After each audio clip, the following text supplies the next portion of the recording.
I'm in the middle of the audiobook of the Book of Enoch, and it's one of the wildest things I've ever listened to in my life. There is a book that was read by Jesus. The Spirit of the Lord is upon me, because he hath anointed me to give good tidings to the poor. Quoted in the New Testament. When we look at various snips of the New Testament, Enoch seems to be in play. Copied by the same community that preserved the Dead Sea Scrolls. We're talking about a corpus of about 1,000 manuscripts that are comprised of thousands and thousands of fragments. And yet most people who call themselves Christians have never heard a single word from it. For many ancient Christians, the Book of Enoch was essential, yet it was banned from the Christian Bible. It's not lost, it's not a forgery, it's not the work of a fringe cult. It is one of the most theologically dense, historically verified, and academically respected texts from the ancient world. And for reasons that have never been fully explained, it was quietly pushed to the edge of religious history, where it has been sitting for nearly 2,000 years. That book is the Book of Enoch. The Book of Enoch is part of the literature that's trying to explain that. What on earth is this? And recently, researchers fed the entire text into Grok, the AI system built by Elon Musk's XAI. Grok 4. This is the latest artificial intelligence system. We are now at the crossroads where promise and peril are going to collide. Not to prove anything supernatural, not to stir up controversy, but simply to ask, what does the machine see when it reads this without centuries of religious politics in the way? What came back stopped people cold, not because Grok made wild claims, not because it confirmed anything mystical, but because when you strip away the theological arguments and let a language model trace the patterns in the text, the structural connections, the thematic threads, the cross-cultural echoes, the picture that emerges is far more extraordinary than most people ever imagined. Stay with me, because by the end of this video, you're going to understand why this book was almost certainly sitting in Jesus's hands, and why somebody made sure it wouldn't end up in yours. The book that almost vanished from history. Before we get to what Grok found, you need to understand what this book actually is, because if you've only ever heard of it in passing, you've probably got the wrong idea.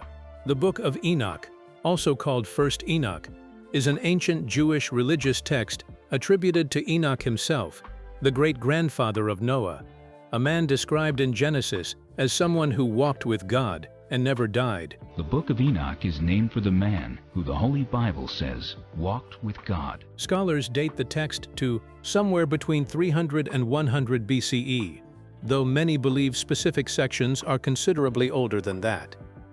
The book is not short, and it is not simple. It follows Enoch through a series of guided journeys into the heavens, where he encounters celestial beings, witnesses the divine mechanics of the cosmos, and receives visions covering everything from the origin of evil to the final judgment of the world. It names angels, it names fallen ones, it describes the architecture of the afterlife in detail that the canonical Bible never attempts. For the overwhelming majority of Western Christianity, this book effectively does not exist. It was excluded from the biblical canon during the early church councils. We don't know why this literature was ultimately excluded from the canon. And for well over 1,000 years, the complete text was unknown in the Western world. The only Christian community that preserved it intact was the Ethiopian Orthodox Church, which kept it within its official scripture, written in the ancient Ge'ez language, treating it as sacred text, the same way Catholics treat Matthew or John. The complete manuscript only reached the Western world in 1773, when Scottish explorer James Bruce carried copies home from Ethiopia. Think about that for a moment. A book that shaped the thinking of the New Testament writers, quoted directly in the Epistle of Jude, referenced throughout early Christian literature, and the West didn't even have a complete copy for over 1,000 years. Ask yourself, how does that happen? How does a text that influential simply disappear from one side of the world's most dominant religious tradition? The answer to that question is not simple, and it is exactly what pushed researchers to run the text through Grok in the first place, to look at it the way a machine looks at it, without the weight of 15 centuries of theological argument behind every sentence. What Grok is, and why it matters for this. Grok is the AI system developed by XAI, launched in late 2023. It's a large language model, the same class of system as other major AI tools, but it's been described publicly as more willing than some competitors to engage with territory that other systems tend to sidestep. It can do what all large language models do: analyze text at scale, identify recurring themes, compare literary structures, trace cross-cultural connections, and break down theologically dense material into language that ordinary readers can actually follow. Using AI to study ancient religious texts is not a new idea. Computational tools have been applied to the Dead Sea Scrolls, the Torah, and the New Testament for years. But what's different about feeding the Book of Enoch into a conversational AI system is access. You don't need a journal subscription. You don't need a seminary degree. You don't need to know Aramaic or Ge'ez or ancient Hebrew. You can ask the machine to line up chapters, trace recurring symbols, identify theological tension points, and explain the implications, and it will answer you in plain language. What researchers found when they did this was not a summary. Grok surfaced structural patterns, thematic groupings, and cross-textual connections that have been sitting in academic papers for decades. Papers that almost nobody outside of specialist circles ever reads. It traced connections between Enoch and Mesopotamian mythology. It mapped the astronomical data in the text against known ancient calendar systems. It connected the book's theology directly to the New Testament in ways that most Christians have never been told. And when pressed on the hard questions, the ones with no clean answers, it didn't flinch. It laid out the competing scholarly positions and told you exactly where the evidence runs out. That is a tool worth taking seriously. The Watchers, the Nephilim, and the origin of evil. One of the first things Grok zeroed in on was the section known as the Book of the Watchers, chapters 1 through 36, and arguably the most provocative material in the entire text. Here's the setup. The Watchers are a class of heavenly beings, originally assigned to observe humanity. But 200 of them, bound by an oath sworn on Mount Hermon, chose to descend to Earth. They took human women as wives. Both in the Book of Enoch and in the Hebrew Bible, the fallen angels act in direct opposition to God's will. There are references in the scriptures to rebellious angels who were in trouble with God, came to earth, found the daughters of men attractive, and married them. And they fathered offspring. The Nephilim, giants who consumed everything humanity produced, eventually turned their violence on people and then on each other. When the Nephilim died, according to the text, their disembodied spirits did not simply cease to exist. They became the forces of evil that continue to afflict the world to this day. Stop. Think about what that claim is actually doing. The canonical Bible mentions the Nephilim exactly once, in Genesis 6, in a passage so compressed it barely qualifies as an explanation. It mentions sons of God taking human wives. It mentions giants. And then it moves on without explanation, leaving one of the most fundamental theological questions completely unanswered. Where did evil come from? Where did demonic forces originate? The Bible never fully answers that. Enoch does, in extraordinary detail. Grok's analysis of this section highlighted something scholars have been discussing for decades: the Watcher narrative, the descent of semi-divine beings to teach humanity forbidden knowledge, maps almost precisely onto a figure from Sumerian and Babylonian mythology called the Apkallu. These are semi-divine beings in Mesopotamian tradition, described as descending from the heavens to bring humanity the arts of civilization, architecture, writing, law, and science. The overlap is not superficial. It is structural. Both traditions describe the same basic event: divine adjacent beings crossing a forbidden boundary between the heavens and humanity, passing on knowledge that was not meant for human hands and suffering consequences for doing so. Grok flagged something that most casual readers of ancient history would never connect on their own. Some researchers believe both the Watcher narrative and the Apkallu tradition trace back to an even earlier shared source, a proto-mythology about the dangerous gift of civilization itself. Now let me give you the names, because Grok did not shy away from the specifics. The Watchers are named individually in Enoch's text. 200 of them descended, bound by their oath on Hermon. Several are assigned specific roles. Armoros taught the resolving of enchantments. Barakel taught astrology. Kokabel taught astronomy. Zachiel taught clouds, and Azazel, the one who receives the harshest divine judgment in the entire book, taught humanity how to forge swords, shields, and armor. He taught women ornamentation through metalwork. The technology of war and the culture of vanity, both credited, in Enoch's theology, to a single fallen being. In the book of Leviticus, the heart of the Mosaic Law, there is a ritual called the scapegoat. 2 goats are brought before the high priest on the Day of Atonement. One is sacrificed. The other has the sins of the people placed upon it and is sent into the wilderness. Sent, the Hebrew text says, to Azazel. Most English Bibles translate that word as the scapegoat or a remote place. But the word in the Hebrew is Azazel, the same name as the fallen, watcher in Enoch. And most people reading Leviticus have no idea what it means, because the book that explains it was removed from the canon. Grok made that connection explicit. It did not speculate, it did not dramatize, it simply traced the linguistic and theological thread from one text to the other and laid it out clearly. That is the kind of thing that used to require years of specialist training to access. Now it takes a single question to an AI, the astronomy that should not exist. Chapters 72 through 82 of the Book of Enoch form a section scholars call the Book of the Luminaries. And this is where things get genuinely unusual. When Grok analyzed this section, it found something that is hard to explain away. The Book of the Luminaries describes the movements of the sun, moon, and stars in extraordinary detail.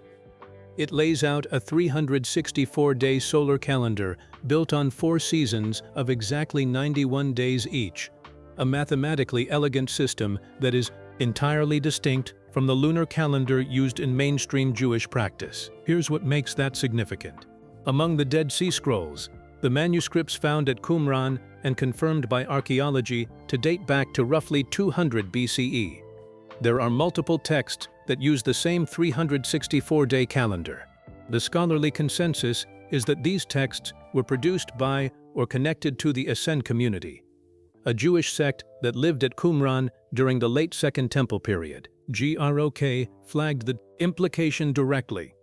The calendar system in Enoch and the calendar system used by the Dead Sea Scrolls community are the same, which suggests the group behind those scrolls didn't just know the Book of Enoch. They were operating within the same theological and cosmological tradition that produced it, and fragments of the Book of the Luminaries itself, physical fragments, in Aramaic, confirmed to date to approximately 200 BCE, were found among the scrolls in Cave 4 at Qumran. This is not a theory. This is documented archaeology. Now here is the question that should be sitting in your mind right now. If the Dead Sea Scrolls community, a community of Jewish scholars who were meticulous about what texts they preserved, considered the Book of Enoch important enough to copy in multiple Aramaic manuscripts, why are most people in the modern world hearing about it for the first time from a YouTube video? Think about that. Grok also noted something that surprised many people when they read the analysis. The astronomical description in the text, the description of the sun rising and setting through 6 gates on each horizon at different points throughout the year, is not fantasy. It corresponds to a real, observable phenomenon. The sun's rise and set points do shift across the seasons. The points where the sun crosses the horizon in December are different from the points in June. Tracking those shifts was the foundation of ancient calendar making across every civilization on Earth. The person or persons who wrote the Book of the Luminaries were not guessing. They had spent years watching the sky. The system they describe reflects sustained, careful empirical observation over an extended period of time, the Son of Man, and the connection that changes everything. This is the section that made researchers genuinely stop and pay attention. And this is the section that, once you understand it, is very difficult to unsee. Chapters 46 through 48 of the Book of Enoch. In the section scholars call the Book of Parables, there is a heavenly figure introduced with a specific title, the Son of Man. He is described as a being who existed before creation. He sits beside God. He will judge the wicked and vindicate the righteous at the end of days. He is associated with light, with wisdom, with cosmic authority. He is not an angel. He is not a human. He is something else, a pre-existent, divine agent of final judgment. Now open the Gospels. Across Matthew, Mark, Luke, and John, Jesus applies the title Son of Man to himself more than any other title.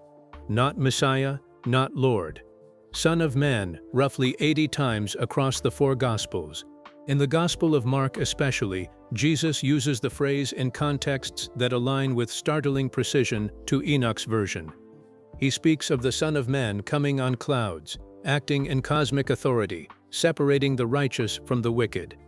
The specific traits that Enoch ascribes to this figure: existing before creation, holding divine authority, serving as judge, associated with light and wisdom, are the same traits that the New Testament attributes to Jesus.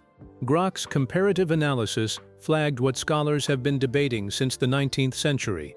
Either Jesus was deliberately invoking the Enochic title to signal exactly what kind of figure he claimed to be, or the Enochic concept of the Son of Man had so thoroughly saturated the religious imagination of first-century Judaism that both Jesus and his followers were operating inside that framework without necessarily referencing the book by name.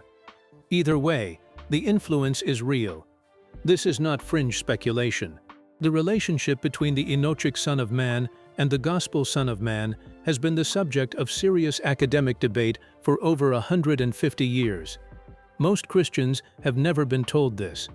The book that may have supplied the most important title in the Gospels was removed from the Bible. Now here is the complication, and Grok presented it honestly, which is worth acknowledging. The Book of Parables, the section containing the Son of Man material, is conspicuously absent from the Dead Sea Scrolls.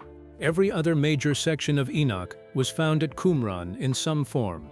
Fragments of the Watchers, fragments of the luminaries, fragments of the dream visions, but not the parables. Scholars take that absence seriously. It suggests the parables may have developed later, or within a different community than the sections found at Qumran. That does not eliminate the Jesus connection. The parables were clearly circulating before the 1st century regardless, but it does mean the picture is more complicated than a single clean line from one book to another. That is the kind of nuance that separates careful scholarship from oversimplification.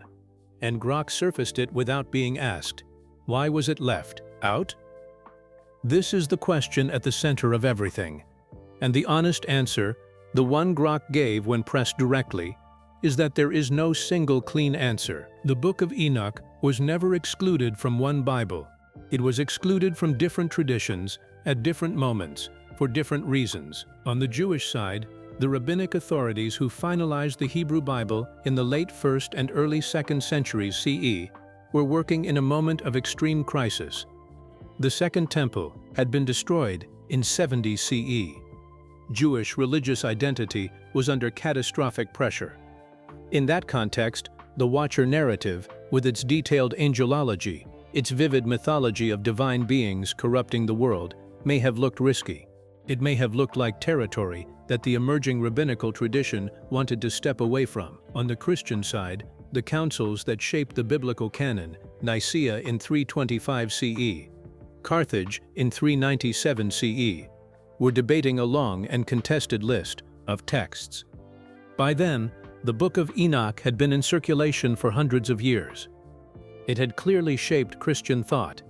Its imagery was woven into the New Testament at multiple points, but its cosmology was elaborate. Its angelology was specific.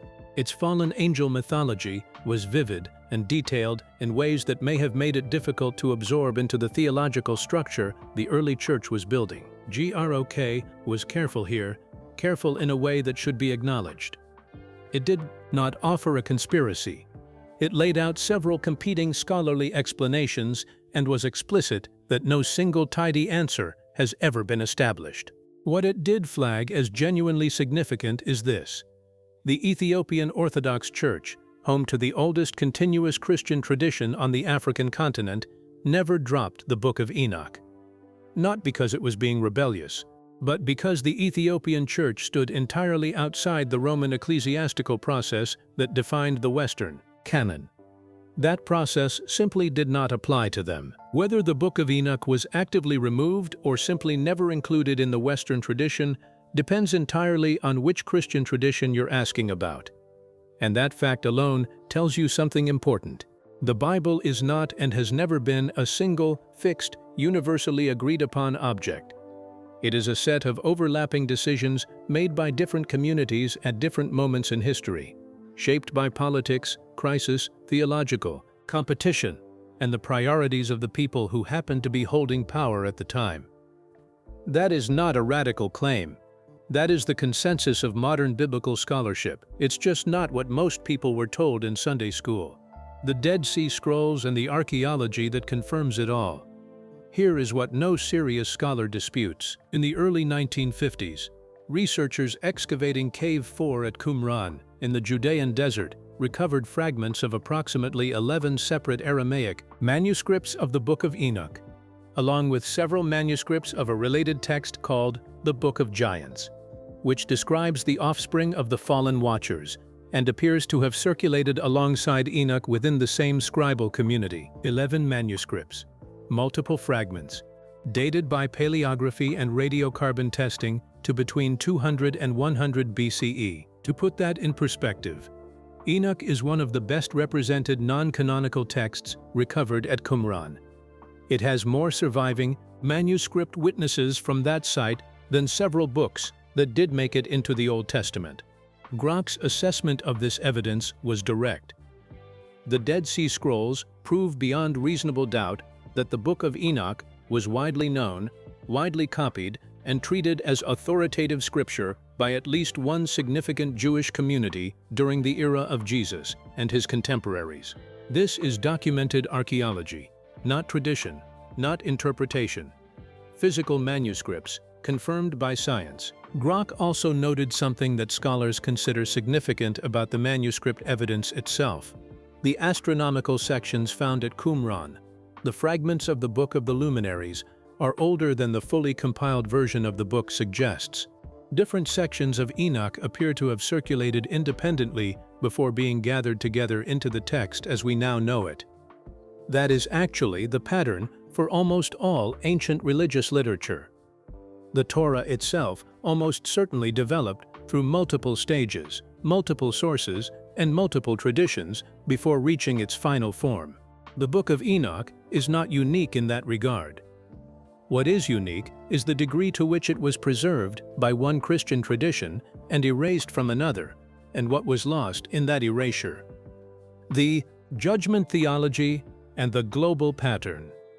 A substantial portion of the Book of Enoch is devoted to a single theme: justice. Not justice in a vague or abstract sense. Structured, detailed, relentless accountability. The fate of those who abuse power, the vindication of those who suffer under it, and the mechanics of divine judgment that brings both outcomes about. Grok's analysis of this theme produced some of the richest output in the entire exercise.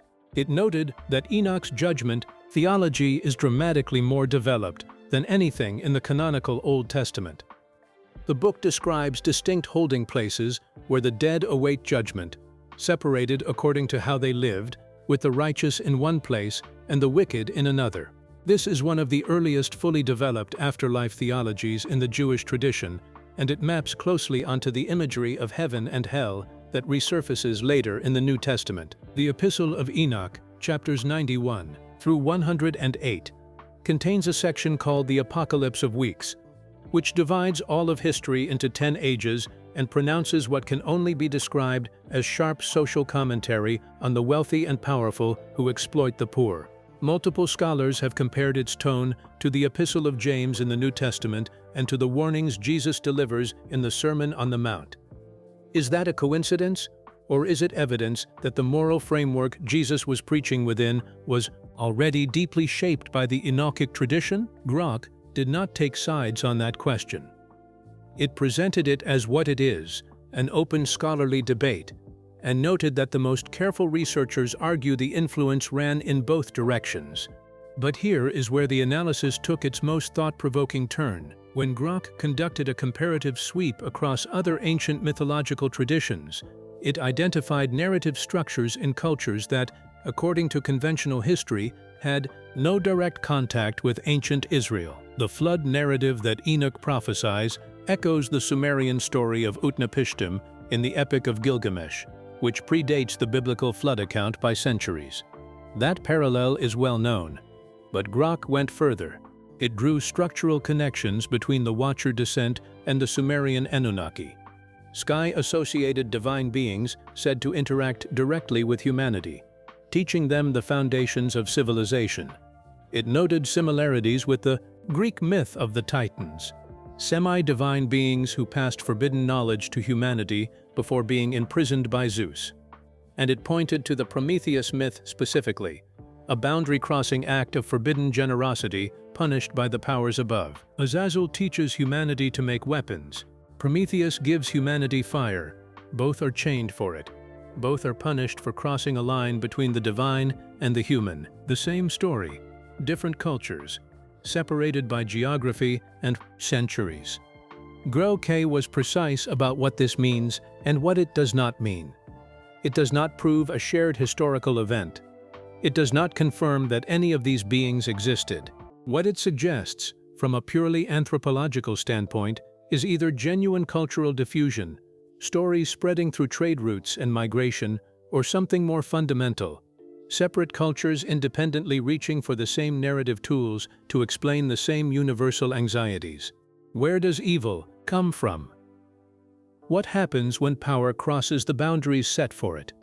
What is the price of forbidden knowledge? Every ancient civilization asked those questions, and the answers they came up with follow a strikingly similar pattern. What scholarship actually says, and where Grok hits its limits. It is worth being honest about where academic opinion on the Book of Enoch actually stands, because the text is taken far more seriously by researchers than popular media has ever reflected. Scholars like James Vanderkam and George Nicholsburg, who authored the standard academic commentary on 1st Enoch, as part of the respected Hermenia Critical Commentary series, have spent entire careers establishing its theological depth and historical significance. Gabriele Boccaccini at the University of Michigan founded the Enoch Seminar in the early 2000s, an international research group devoted specifically to Enochic Judaism and its influence on early Christianity and Rabbinic Judaism. The seminar has held recurring international conferences, drawing specialists from across multiple fields. This is peer-reviewed, mainstream scholarship. The Book of Enoch is not a fringe topic. Grok's framing of this was accurate. The influence of the Enochic tradition on early Christianity is well established in academic circles. The debate is not about whether that influence exists, it is about how strong and how direct it was. Did early Christians draw on Enochic concepts of the Son of Man and angelology? Almost certainly. Did the Book of Enoch shape how Jesus' own followers understood him? Many serious scholars argue exactly that. The gap between what specialists have established and what the average person sitting in a church pew has ever been told is enormous. That gap is precisely what makes AI-assisted analysis like this valuable to a broad audience. Grok did not create new scholarship. It made existing scholarship reachable. But here is where intellectual honesty matters, because not every claim circulating about this experiment is well-grounded. Grok is a language model. It identifies patterns in text and draws connections based on what it was trained on. It cannot verify historical events. It cannot confirm anything supernatural. And it absolutely cannot tell us whether what the Book of Enoch describes actually happened. Some claims online suggest Grok proved the Book of Enoch is historically accurate, or that it confirmed the Nephilim existed. That is a misreading of what the tool does. What it can do is analyze literary and theological patterns, compare texts across traditions, and present existing scholarly positions clearly. What it cannot do is settle debates that historians, archaeologists, and theologians have been arguing about for centuries. Whether the Watchers were literal beings, symbolic figures, or a sophisticated mythological framework for explaining cosmic forces, that is not a question any AI system can answer. And when asked directly, Grok says as much. There is also the translation problem. The Book of Enoch survives in Aramaic and Hebrew fragments, and a complete Ge'ez text, the classical liturgical language of the Ethiopian Church. Every English translation involves interpretive choices. Grok's analysis worked primarily from R.H. Charles' 1917 translation and the E. Isaac translation included in the Old Testament pseudepigrapha collection. Different translators make different choices. The AI's output reflects those choices. That is not a reason to dismiss what it found. It is a reason to treat it as a starting point, rather than a final word. The bigger picture. Here is what we actually know. The Book of Enoch is a real, ancient, historically verified text. Its antiquity is confirmed by physical archaeology. Manuscript fragments pulled from caves in the Judean desert and dated by science to the 2nd century BCE. It was read by the same community that preserved the Dead Sea Scrolls. It was quoted in the New Testament. It almost certainly shaped the theological imagination of Jesus and his followers.